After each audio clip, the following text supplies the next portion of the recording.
The unnatural ones. No. The unnatural. Unnatural.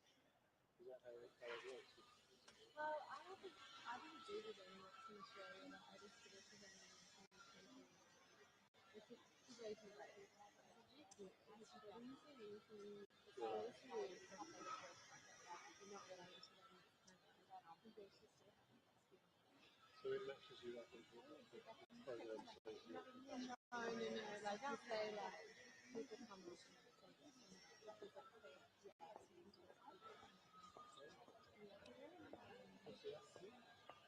that one's for me. Yeah. But this guy, like, I knew it wasn't for me. And I said, but still, I just felt like Non, mais moi, je veux bien faire like, I'm happy ce que ça me fait, c'est très important. I'd be open to aller dans la Rencontrer des célébrités. Voilà. Et après, on prend une place pour ensemble pour vous motiver avec un défi personnel et puis faire un petit point technique si ça vous intéresse. Voilà, si on vient de revenir un peu sur les bases. And that's it, you've got to contact them again. Voilà, et après, je laisse non. an Italian experience.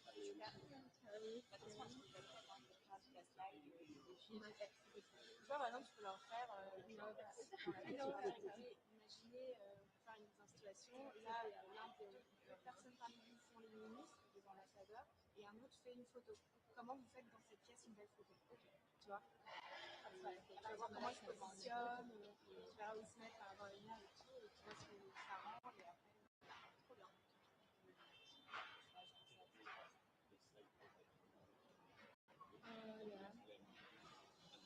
Mais ouais, pas besoin de faire la partie stratégie, mais la partie presse, la partie Oh my god! photo vidéo et comment écrire un bien sur les réseaux. Allez.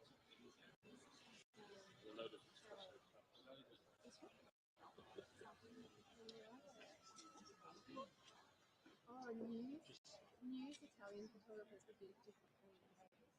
And there was no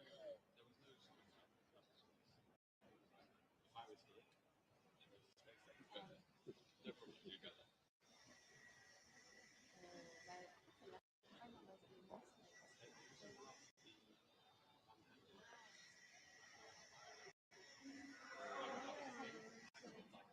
no problem, you go there. Ruin your life. They don't look at the screen. Over your shoulder. Maybe I could have seen using the screen.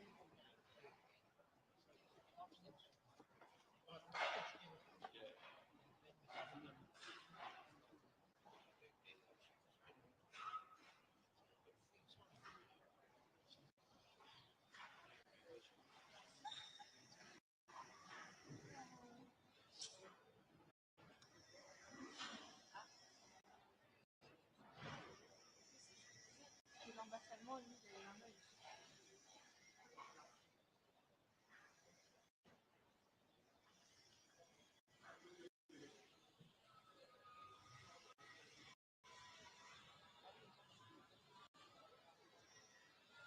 Ah non, pas du tout.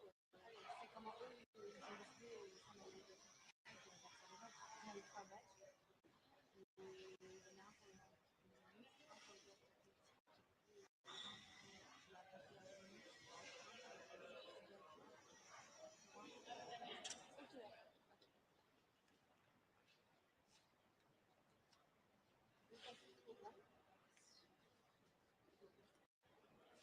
le 45.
Good morning.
I'm very glad to be here at the invitation of our friend David Lammy in this Weimar Plus format that shows once again our strong European unity for our security and for the support of Ukraine.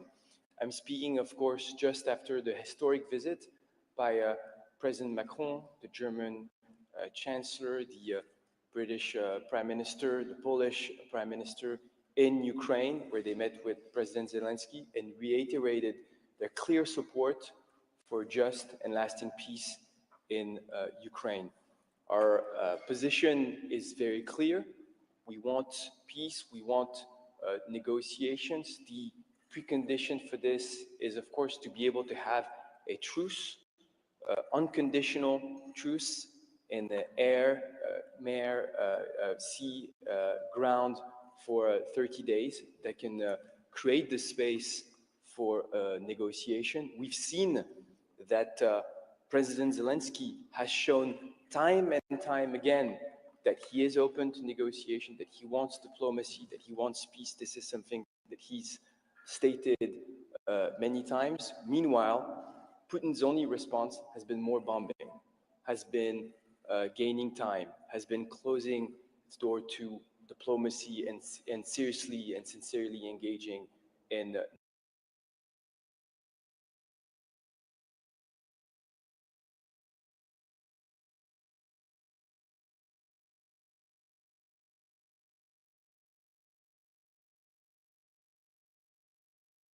negotiation. And so right now we have a strong unity between Europeans, Americans, the Trump administration, and Ukrainians in asking for this truce and looking for diplomacy and then leading the way to the conditions for just and lasting peace, which will come with security guarantees for Ukraine and a strong, robust, independent Ukrainian army. The discussions today will be the opportunity to continue to discuss this, to talk about transatlantic security, European security, all the issues that we have been discussing in the last few months in this format that I think is very useful. We'll repeat once again our call for diplomacy and our call for massive sanctions on Russia if Russia once again refuses to engage seriously in diplomacy and continues its aggression and its war on the Ukrainian people in Ukraine. We'll have the opportunity maybe to debrief at the end, but with this, thank you very much. Thank you.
Good morning, everybody. It's great to be back in UK. Today we're going to discuss very important topics, including the EU-UK relations, and of course, what is happening in Ukraine and how can we really proceed with ceasefire and also peace in the end. So right now, I mean, we have seen what Putin has said, but what they have done, I mean, overnight, again, over 100 drone attacks on Ukraine. So in order to go into any peace talk, there has to be ceasefire. And we also need to see that Russia wants this, to show goodwill, to sit down and talk to Ukrainians. So it is not there. We have to put pressure on Russia to really want peace and to sit down and to talk with Ukraine. On EU-UK relations, so we have the negotiations going on about the defense and security partnerships. I think this is very important in this very turbulent time that our very close partner, UK and EU, have this relationship also regarding defense and security. We already have a lot of cooperation points. We need to develop them further, so I'm hoping that we get this agreement signed in the UK summit that is coming up next week. Thank you. BBC, can I ask, at that summit, what is the EU side looking for specifically from the UK in that partnership? Specifically, we are looking into cooperation regarding cybersecurity, regarding crisis response cooperation, regarding different topics where we already exchange information, intelligence sharing, and all these parts that makes us both stronger. And how significant a partnership do you think, or a moment do you think it will be? I think it's very important. We know that our relationship has had some difficult past over the past few years, and this is a good point considering what is going on in the world. We are the most likely partners, and that's why I think we need to move forward with this partnership. You said for a few weeks already that Putin needs to come to the table. What other ways? We have to put more pressure. On our side, we are working on the 17th sanctions package that should be adopted next week at the Foreign Affairs Council. But also, I'm very much welcoming the Senator Lindsey Graham sanctions package in the US. And I think when we are doing this together, then the effort that we do together will pressure Russia into the talks. Would you like to see Putin on Thursday? If they are continuing bombing Ukraine all the time, if there's no ceasefire, there can't be talks under fire.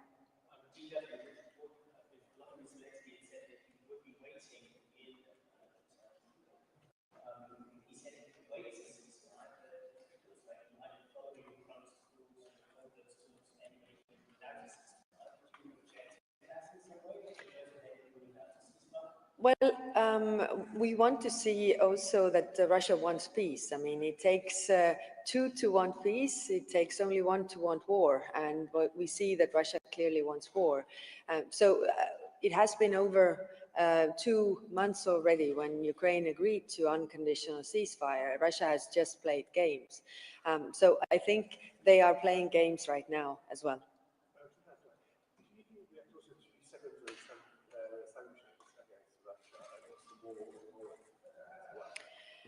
Yes, I think the moment is there. This is what really fuels their war machine to get their proceeds from oil and gas. So we should put more pressure on that because we all want this war to stop, and therefore all the efforts are needed.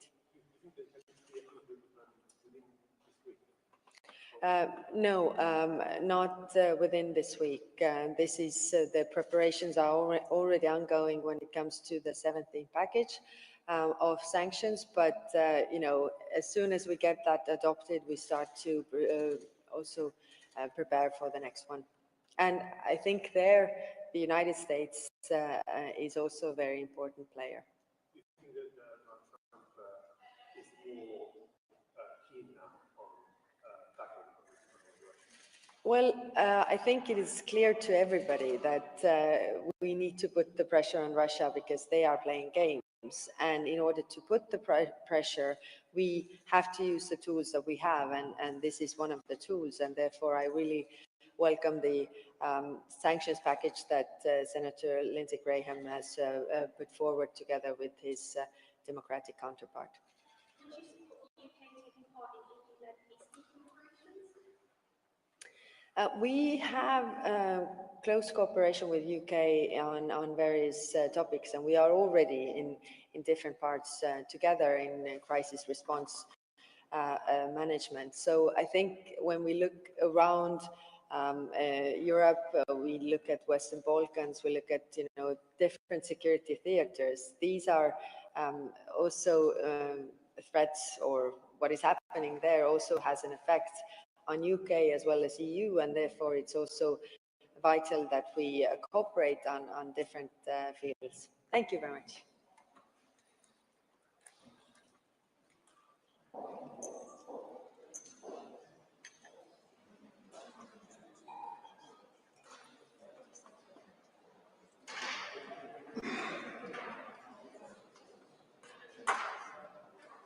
Polish foreign ministers coming in next. So if any Polish media wants to make themselves close to the front, that'd be great.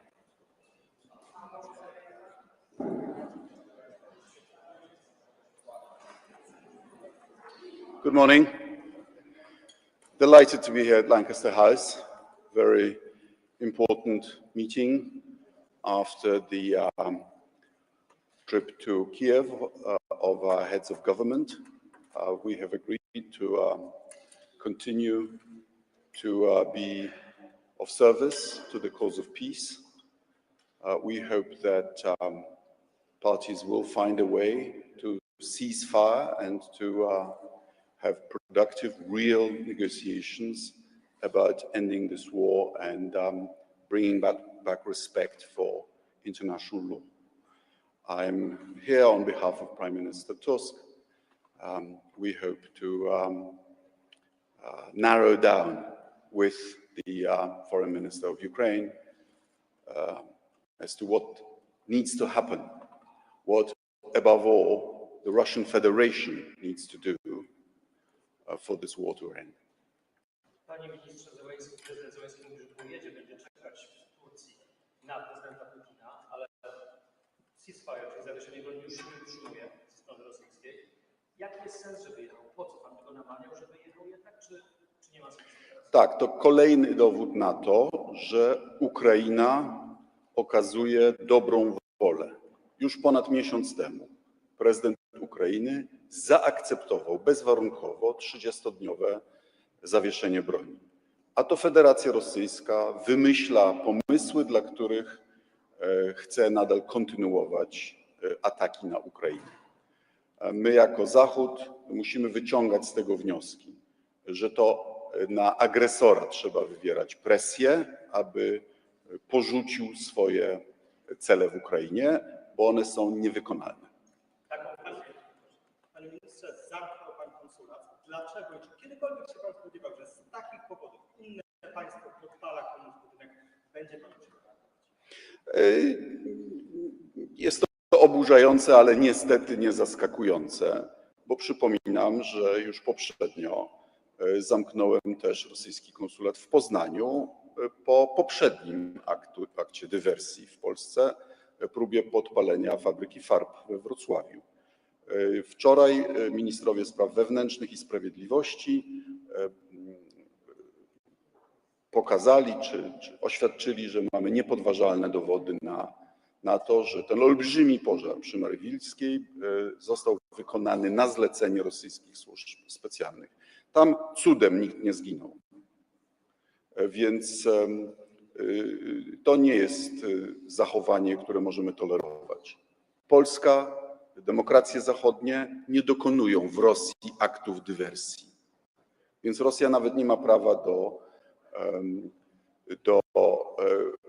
proporcjonalnych zachowań, mimo że oczywiście spodziewamy się, że je wykona.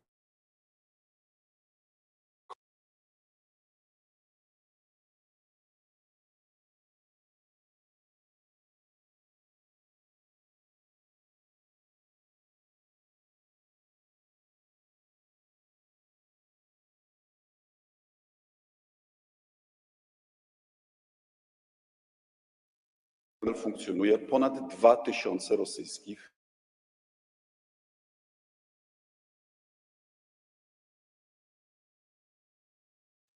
Unii Europejskiej wykonuje zadania niezgodne ze statusem dyplomaty. My już ograniczyliśmy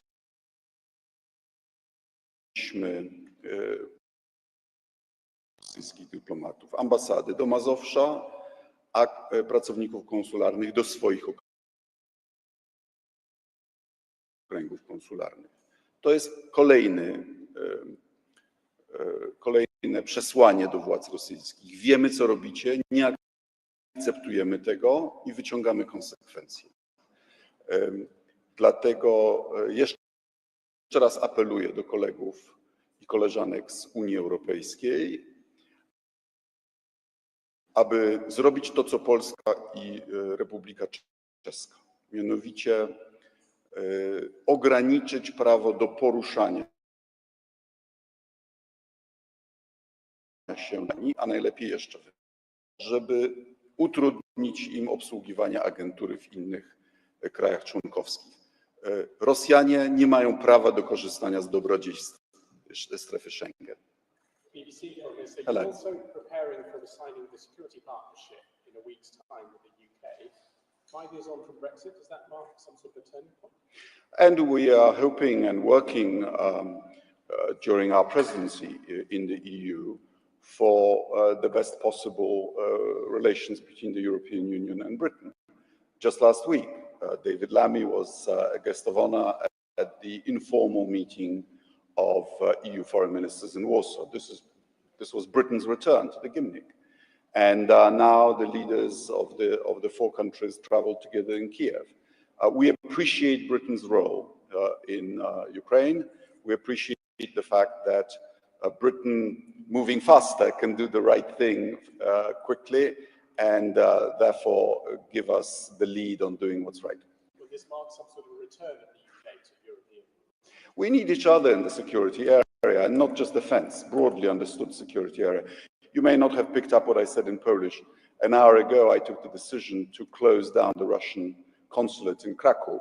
This is because our Justice Ministry and security services have found proof that they were behind an act of arson in Poland a year ago. This was a huge fire of a shopping mall in Warsaw, in which just by sheer luck, nobody was hurt. This is completely unacceptable. So the Russian consulate will have to leave. They'll have one more, and if these attacks continue, we'll take further action. Politico, your fellow leaders here say that there can be no talks without a ceasefire. There's no ceasefire yet today. If there's none tomorrow or the day after, how long until you might have to change tack? Well, it's regrettable, but Putin is showing us yet again who is the aggressor and who is the victim, who wants peace and who wants war, and we should draw the conclusions.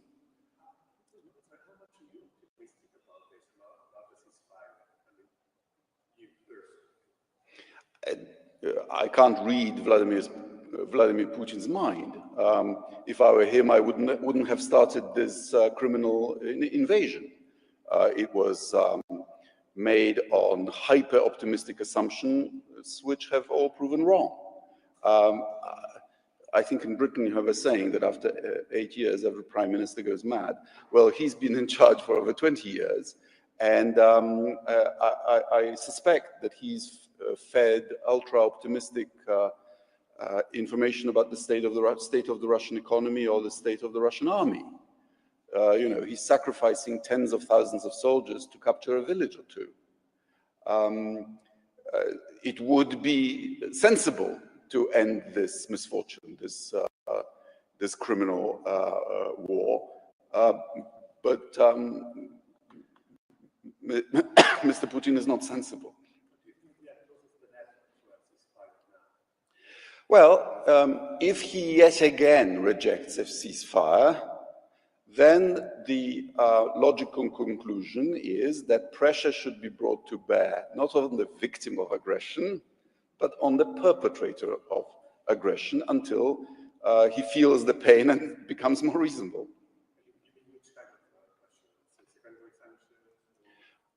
Well, I agree with General Kellogg, the US Special Representative on Ukraine, when he said that on a scale of 1 to 10, as regards sanctions, we're at 6, and as regards implementation, we're at 3.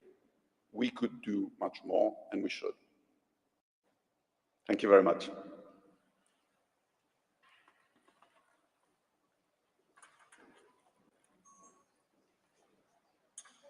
We'll have the Spanish Prime Minister arriving in just over 10 minutes.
It's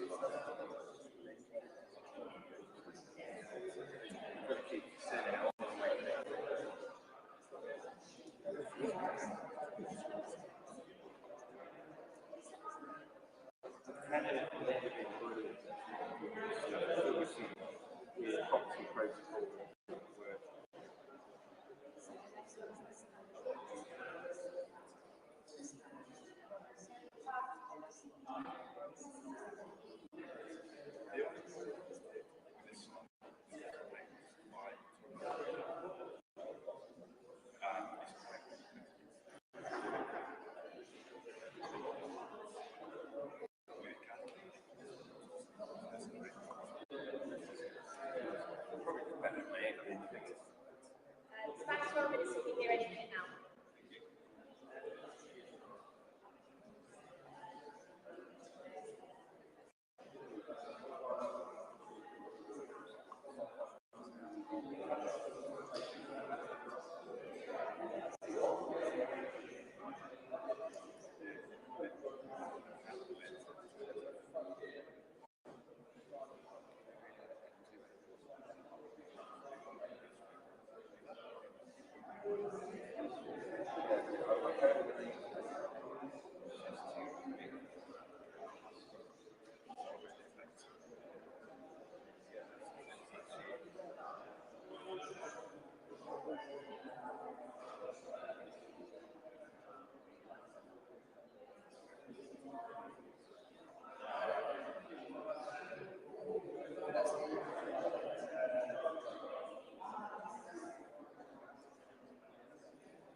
Good morning. I will speak in Spanish first on behalf of the Spanish media. Acudimos los miembros del G5 Plus aquí a Londres a una nueva reunión, en primer lugar, para apoyar la paz en Ucrania y, en segundo lugar, para apoyar a Ucrania en su defensa de su soberanía y la libertad. El presidente Zelensky, unido con todos los europeos, ha hecho una propuesta clara, firme, incondicional, un alto el fuego de 30 días que debería de empezar hoy. Los europeos queremos la paz, Ucrania quiere la paz. Es el momento de que Rusia y Vladimir Putin respondan si quieren la paz, si aceptan esa tregua incondicional de 30 días, que sería un primer paso hacia lo que todos queremos, que es una paz duradera, justa, acorde con los principios de la Carta de las Naciones Unidas. Y mientras tanto, los europeos, y hoy lo vamos a reafirmar, vamos a seguir apoyando a Ucrania tanto tiempo como sea necesario para que conquiste esa paz, para que conquiste definitivamente su libertad y su soberanía con todos los medios que tenemos a nuestro alcance. Un apoyo de todas las maneras posibles, incluido el equipamiento militar, un refuerzo de las sanciones, la utilización de los activos rusos congelados en nuestras manos y, por supuesto, la defensa del derecho internacional humanitario y de la Carta de las Naciones Unidas. The Europeans of the G5 Plus group, we come here today to London to a new meeting for two things. First, to support peace in Ukraine, and secondly, to support Ukraine in its struggle for its freedom and its sovereignty. The Europeans, we want peace. Ukraine and the government of President Zelensky want peace. Now it's up to Russia and Vladimir Putin to give their answer. Do they want peace? President Zelensky, together with all of us, has put on the table a very clear proposal. A ceasefire, unconditional, for 30 days. That will be the first step towards what we want, a lasting and just peace. And a just and lasting peace can only be based on the very basic principles of the United Nations Charter. And meanwhile, and we are going to express that today at the table, we are ready to continue supporting Ukraine as long as it takes in its struggle for peace, for its sovereignty, for freedom, and we'll do it in all and with all possible means, including military equipment, and also reinforcing sanctions with the use of the Russian frozen assets that are in our hands. It's time for peace, but it's also time to support Ukraine, because in Ukraine, we are defending the very basic principle of the United Nations Charter, the dignity of Europe, and also the security of Europe. Today, around the table, we all want peace. We all support the proposal of the ceasefire, a conditional ceasefire for 30 days. We are waiting for the answer of Vladimir Putin without any further delay. Would you advise President Zelensky to go to Istanbul and wait for Putin, even if he's not coming? It's up to President Zelensky to decide. He is a democratic elected president of a sovereign government, so it's up to him. It's most to the Russian and Vladimir Putin that I would talk to. He must accept this unconditional ceasefire. If the conditions are met, this ceasefire, of course, is not an end in itself. It's a first step towards a just and lasting peace, and therefore the meeting in Istanbul, of course, would have sense. But if the meeting in Istanbul is just a way of delaying and really kicking the ball down the street, then it's worthless. Thank you very much. Sí. ¿Qué medidas concretas ha estudiado el gobierno y va a presentar ante esta mesa para incrementar la presión sobre Vladimir? Lo estamos trabajando todos los europeos conjuntamente. Hace mucho tiempo que todos trabajamos conjuntamente, solidariamente, en Bruselas, en el seno de la Unión Europea, junto con el Reino Unido y, por supuesto, junto con Ucrania. Y están ahí. Seguiremos apoyándole con todo tipo de ayuda económica, ayuda humanitaria, equipamiento militar, el refuerzo de las sanciones, y también España lo ha puesto varias veces encima de la mesa, hoy lo volveremos a hacer, el uso de los activos rusos congelados, que desde luego tienen que seguir en nuestras manos.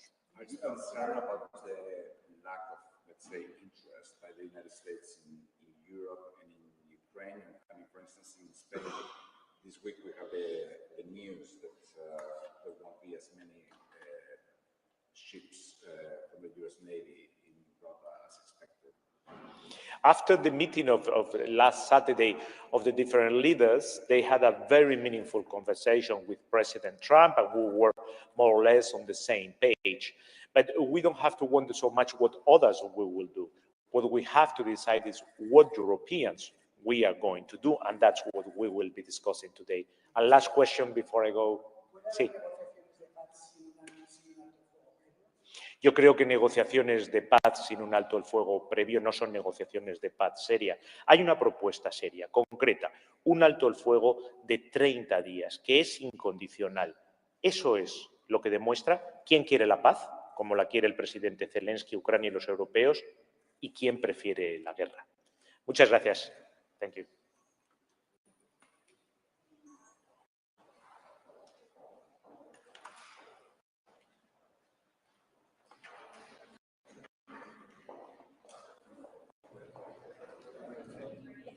So we don't expect the Italians to be here for about another 40 minutes. You're welcome to go back downstairs to the basement to get any refreshments, but would you just please make yourself known to my colleagues over there and they can escort you downstairs if you do want to go back downstairs to the basement.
you.